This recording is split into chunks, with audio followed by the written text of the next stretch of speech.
É impressionante, né? Como é que um panfleto, um texto escrito há mais de 170 anos, ainda hoje causa tanto, mas tanto debate? Pois é, hoje a gente vai mergulhar no Manifesto Comunista. E vamos fazer isso usando uma edição mais moderna, para a gente conseguir entender, sabe, as ideias centrais, as mais poderosas e o legado que ele deixou. Então, o nosso guia aqui vai ser a perspectiva dessa edição específica que estamos vendo. Isso é legal porque nos ajuda a sacar como é que as ideias do manifesto chegam, como elas são apresentadas para os leitores de hoje em dia. Bora lá! Olha, a fonte que a gente está usando aqui não tá para brincadeira, não. Eles chegam e falam que o manifesto é, nada mais nada menos que um dos documentos políticos mais importantes da história da humanidade. É, uma afirmação bem forte, né? Então, vamos tentar entender o porquê de tanto peso. É só olhar para isso aqui. De um lado, a capa original, lá em alemão, de 1848. Do outro, uma edição novinha, brasileira, de 2018. Só essa viagem no tempo já diz muito, né? Mostra o alcance e a longevidade inacreditáveis desse texto. Ok, então qual vai ser o nosso caminho hoje? A gente começa lá nas origens do manifesto, depois mergulha de cabeça no contexto daquele ano maluco que foi 1848. Daí vamos decifrar as ideias principais, ver como a teoria virou prática e no final a gente fecha avaliando o legado disso tudo. Certo, vamos lá. Para a gente entender o manifesto, a primeira coisa, a mais importante mesmo, é sacar que isso aqui não foi escrito para ficar pegando pó numa estante, sabe? De jeito nenhum. Ele nasceu para ser um documento de ação, um programa político feito sob encomenda. E quem encomendou? Bom, a nossa fonte aqui destaca que o texto foi um pedido da Liga dos Comunistas. O objetivo era bem direto ao ponto, dar para essa organização que estava nascendo uma base teórica sólida e um plano de ação claro. Mas, tá, e os autores? Quem eram eles? E mais importante, em que mundo eles estavam vivendo? Para entender de verdade o manifesto, a gente precisa fazer uma viagem no tempo. Voltar para 1848. Um ano em que a Europa estava literalmente pegando fogo. O manifesto não apareceu assim do nada. A fonte deixa isso bem claro. Ele foi uma resposta teórica a uma coisa que já estava explodindo nas ruas. A gente está falando de revoltas de operários pipocando por toda a Europa. A ascensão do proletariado não era mais só uma ideia no papel, já era um fato acontecendo ali na vida real. Beleza. O cenário, então, era de pura revolução. Mas que ideias eram essas que botaram mais lenha nessa fogueira?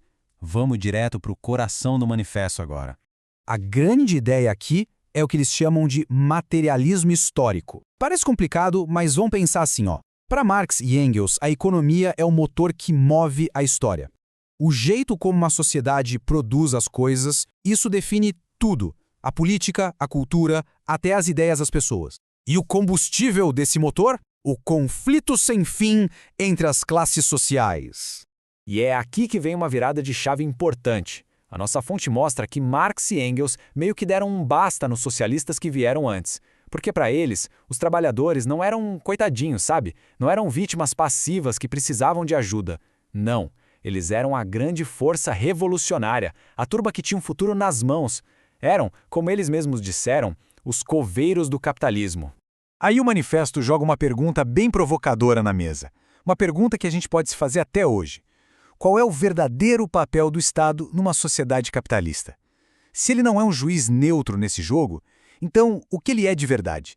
E a resposta vem assim, na lata. Para o manifesto, o Estado moderno não está lá representando todo mundo, não. Ele funciona como um comitê que serve para gerenciar e proteger os interesses da classe dominante, ou seja, da burguesia. Essa é, sem dúvida, uma das frases mais fortes e polêmicas do texto todo.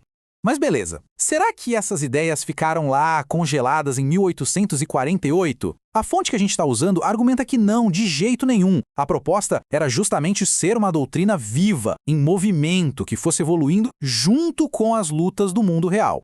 E essa edição aqui desenha uma linha do tempo intelectual bem clara para a gente. Pensa assim, começa com o manifesto de Marx e Engels, que seria a semente de tudo. Anos depois, vem Lenin e adapta essa teoria para a nova era do imperialismo. E mais para frente, outras experiências, como a Revolução Chinesa, por exemplo, adicionam suas próprias lições. A ideia é essa, a teoria está sempre em construção, sempre evoluindo. Tá, mas e hoje? Isso tudo ainda faz algum sentido? Bom, quem editou esse livro argumenta que sim, e muito. Questões como baixos salários, a precarização do trabalho, a luta por moradia, tudo isso é visto por eles como um eco daquela mesma luta de classes que o manifesto descreveu lá em 1848. E não para por aí. A fonte também destaca um ponto super importante: a relevância do manifesto para a luta pelos direitos das mulheres. Ao criticar de frente aquela visão da mulher como uma espécie de propriedade, o texto é apresentado aqui como uma ferramenta para a gente entender como a opressão de gênero está amarrada, conectada com a estrutura de classes e com a ideia de propriedade privada. Então, vamos chegando ao final. Qual é, afinal de contas, o grande legado do manifesto, segundo a nossa fonte? O que fez com que esse texto não fosse só mais uma análise do mundo, mas algo que de fato inspirou as pessoas a agir? Olha só essa citação do Lenin, que está em destaque na introdução do livro. Ela meio que amarra tudo, resume perfeitamente a importância que o manifesto teve para os movimentos que vieram depois. Ele é apresentado não só como um livro que descreveu o mundo, mas como um que deu as ferramentas para quem quisesse transformá-lo.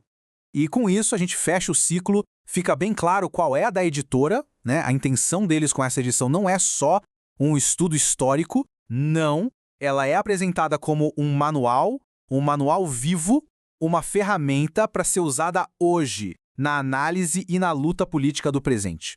E tudo isso acaba deixando a gente com uma pergunta bem grande para refletir.